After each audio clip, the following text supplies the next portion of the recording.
My name is Elaine Millam, and I am the volunteer executive director of Soul Source.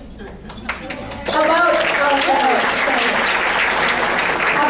5 years ago, I accepted this role when my dear business partner, Carlton Peterson, passed away.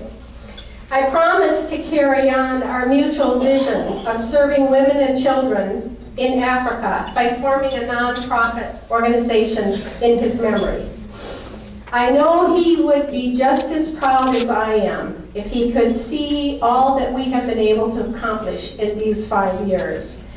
So, today, I want to share with you some of the seeds that have been planted in the 5 years that we have been operating, and many of them are starting to sprout in very nice ways.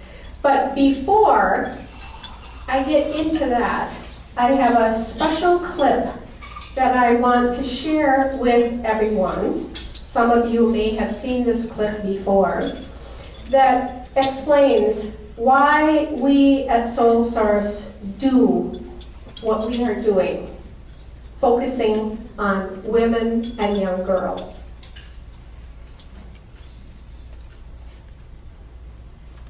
A lot of these pictures are pictures that we just took recently this last year, last January when we were in Kenya. I would like to share more about how our Girl Effect is making a difference in the villages where we serve. Nicholas Kristof and his wife Cheryl Wadoon researched and wrote that great book, Half the Sky.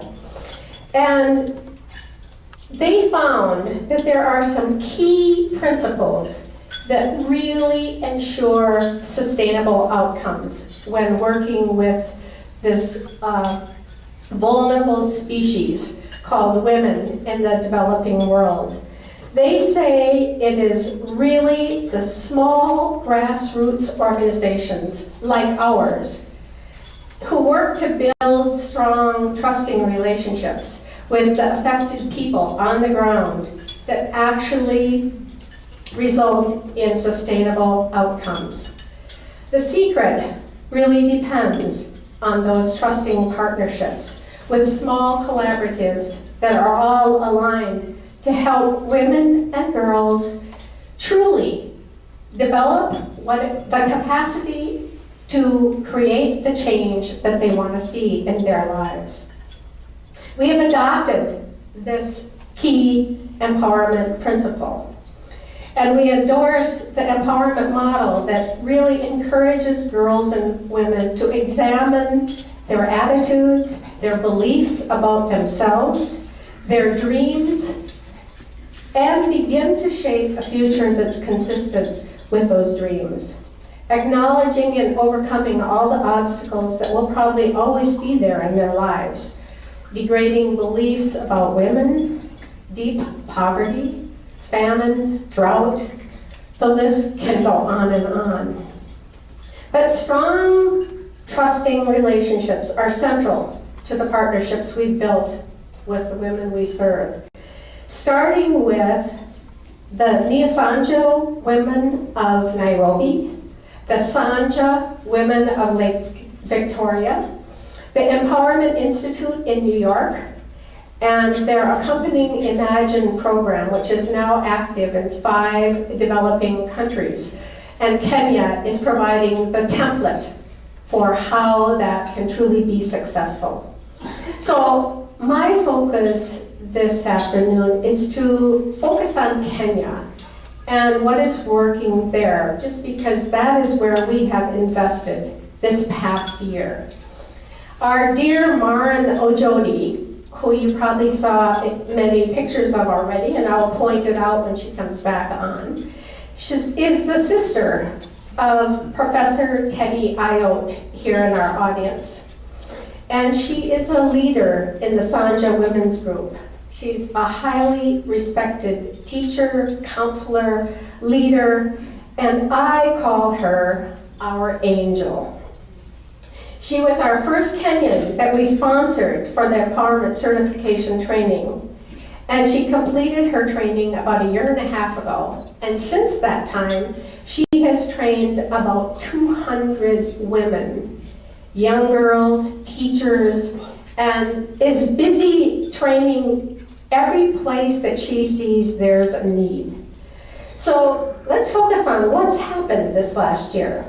First of all, we were able to offer 40 scholarships to young students to stay in secondary school and complete their education.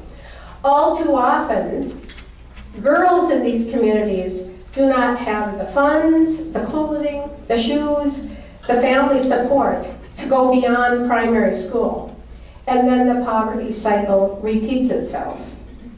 Our intention is to impact that cycle and see that qualified students are selected, identified, selected, and given the best possible education. We work closely with the school leaders and the staff so that more people in the community can be involved in the investment we're putting in these girls. Gail Hammer, who is out there, and I know she's in here right now. Wave your hand, Gail, wherever you are. There she is. Gail Hammer and I went to Kenya this past January and were part of the awarding the 40 scholarships. It was an awesome event, and we were able to hear testimonies from students, teachers, and the graduates, of which now there are 11. These students shared with us their dreams about going on to college. And of course, they will be the first ones in their families to be able to do that. Some of what we could see while we were there was the ripple effect that's going on in the community now, from the empowerment training, the scholarship program, the health and reproduction program, the girls' clubs, and a few of the key items that we have furnished for the women's self-help groups. Marin, in keeping her commitment to the Imagine program and to us, has been actually creating more angels like herself. And we witnessed so many of these women sharing the powerful personal change that's going on in their lives. One of the women spoke to us in a very touching way and said, "I was asleep and now I'm awake." We could see the ripple effect everywhere. So we were able to influence leaders in the Risingham Island community to establish their own stakeholder group, which we hope it will become the leadership council for the community, who then can start taking on the responsibility for their own community plan for what priorities do they want to see next and next and next.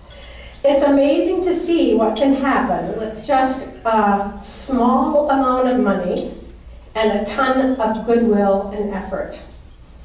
We were so touched to witness the spirit rising, and we'd love to have you with on our next trip. There's actually no way to share through words and pictures the depth of our experience without actually having you on the ground with us.